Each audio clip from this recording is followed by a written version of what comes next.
হাঁটি হাঁটি পাপা করতে করতে শীতটা কিন্তু চলেই আসলো। শীত চলে আসলো আর পিঠা খাবো না তা কি করে হয়। আসসালামু আলাইকুম, চলে আসলাম আমি আরো একটি নতুন ব্লগ নিয়ে। ননদ আসছে বেড়াতে, বলতেছে ভাবি পিঠা খাবো। জিজ্ঞাসা করলাম কি কি পিঠা খাবি? বললো পাটিসাপটা পিঠা খাবো। যেই বলা সেই কাজ, পিঠা বানাতে চলে গেলাম। বিয়ের পর থেকে দেখে আসছি শীতের মৌসুম শুরু হলেই আমার শাশুড়ি সিদ্ধ চাল আতপ চাল ভাঙিয়ে রেখে দেয়, কারণ আমার শ্বশুর বাড়ির সবাই পিঠা খেতে অনেক পছন্দ করে। পাটিসাপটা পিঠা বানানোর জন্য চালের গুঁড়ার সাথে খেজুরের গুড়, পানি, লবণ দিয়ে ব্লেন্ড করে নিয়েছি। তারপর চুলায় একটি প্যান বসিয়ে একটি ব্রাশ দিয়ে সামান্য একটু তেল ব্রাশ করে নিয়েছি। তারপর প্যানের ভিতর চালের ব্যাটারটা দিয়ে ফ্রাই প্যানটা ঘুরিয়ে ঘুরিয়ে গোল একটা রুটির মতো করে নিয়েছি। পিঠাটা যেন কাঁচা না থাকে সেজন্য 30 সেকেন্ডের মতো ঢাকনা দিয়ে ঢেকে রেখেছি। তারপর চামিচ দিয়ে খিরসাটা পিঠার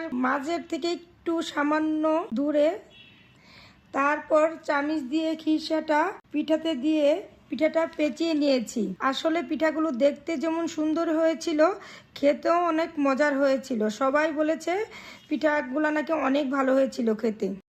অন্য আরেক দিন আমি এই ভাপা পিঠাগুলো বানিয়েছিলাম। ছোট মেয়ে বলতেছিল আম্মু ভাপা পিঠা খাবো।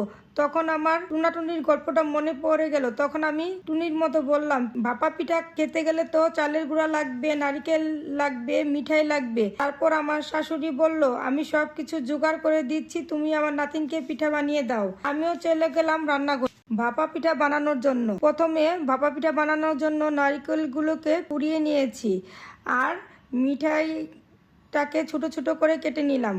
পরিমাণ মতো চালের গুঁড়া নিয়ে তার ভিতর লবণ দিয়ে একটু নেড়ে চেড়ে মিশিয়ে নিলাম।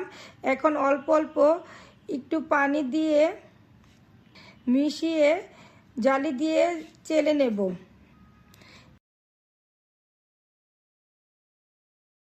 এখন পিঠা বানানোর পালা। একটা বাটির ভিতর প্রথমে চালের গুঁড়া, তারপর মিঠাই, তারপর নারকেল, তারপর চালের গুঁড়া, উপরে আর একটু মিঠাই দিয়েছি। পিঠা সিদ্ধ করার জন্য অনেক আগে থেকেই আমি একটি পিঠা বানানোর হাঁড়িতে পানি দিয়ে চুলায় বসিয়ে রেখেছিলাম। পানি যখন গরম হয়ে ভাপ উপরে আসবে তখন আমি একটি পরিষ্কার সুতি কাপড় দিয়ে বাটিটা পুরো ঢেকে পিঠা সিদ্ধ করতে দিয়েছিলাম। বাটিটা তুলে নিয়েছি। মিনিট 2 মতো সময় লেগেছে পিঠাটা সিদ্ধ হতে। গরম গরম ভাপা পিঠা শীতের সকালে খেতে অনেক মজা।